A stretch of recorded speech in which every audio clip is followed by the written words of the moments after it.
Vous êtes sur Point de Mire, la chaîne YouTube qui garde toujours un œil sur les médias. Dans ce numéro, nous allons nous demander quels sont les enjeux de cette rentrée média 2017-2018. C'est parti!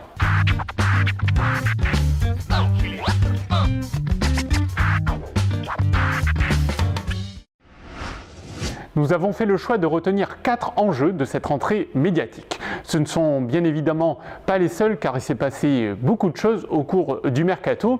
Notre sélection est donc totalement subjective. Pour Europe 1, cette année s'annonce très importante. La radio s'est fait dépasser la saison dernière par RMC.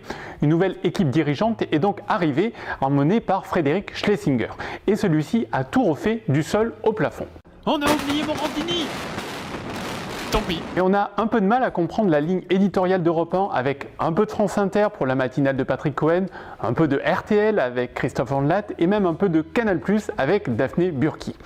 Le tout en gardant tout de même des historiques de la radio comme Franck Ferrand, Wendy Bouchard ou Maxime Switek. Europe 1 joue gros cette année et il faudra attendre au moins la fin de la saison pour savoir si la radio a réussi à prendre un nouveau départ. Un nouveau départ, c'est aussi ce qui attend Anne-Sophie Lapix qui prend la tête du journal de 20h de France 2. Un pari difficile pour la journaliste qui quitte C'est à vous au plus haut pour présenter un journal qui fonctionne très bien mais qui est forcément fragilisé par le départ de David Pujadas. L'arrivée d'Anne-Sophie Lapix s'accompagne d'une nouvelle mise en image du JT, ce qui risque de déstabiliser le public plutôt âgé des JT de 20h. Mais c'est surtout Delphine Ernotte, la présidente de France Télévisions, à l'origine de ce choix stratégique qui pourrait être discrédité en cas d'échec. Les premiers résultats du 20h d'Anne-Sophie Lapix lui donnent pour le moment raison. Un autre qui joue gros en cette rentrée, c'est Cyril Hanouna. Il a vécu une saison difficile marquée par une petite chute d'audience et 2 polémiques qui auront valu à TPMP des sanctions de la part du CSA. Mais pour rebondir, Cyril Hanouna veut une émission plus sérieuse, je cite, « c'est dans l'air des médias ».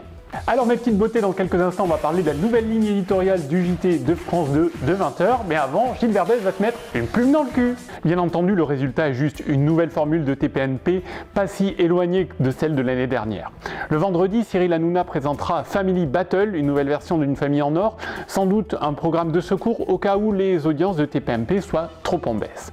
Des audiences qui seront encore suivies très attentivement cette saison. Du côté de M6, on attend beaucoup d'un programme, le retour de La Nouvelle Star. La chaîne n'a pas eu de succès en termes de divertissement depuis La Nouvelle Star, notamment avec le flop de Rising Star. M6 tente donc le retour d'un programme fort, mais sans ses jurés emblématiques. Si Benjamin Biolay et Cœur de Pirate sont connus du grand public, ce n'est pas le cas des 2 autres jurés. M6 prend un autre risque, celui de confier la présentation de ce programme à Scheim, qui n'a jamais animé d'émission auparavant.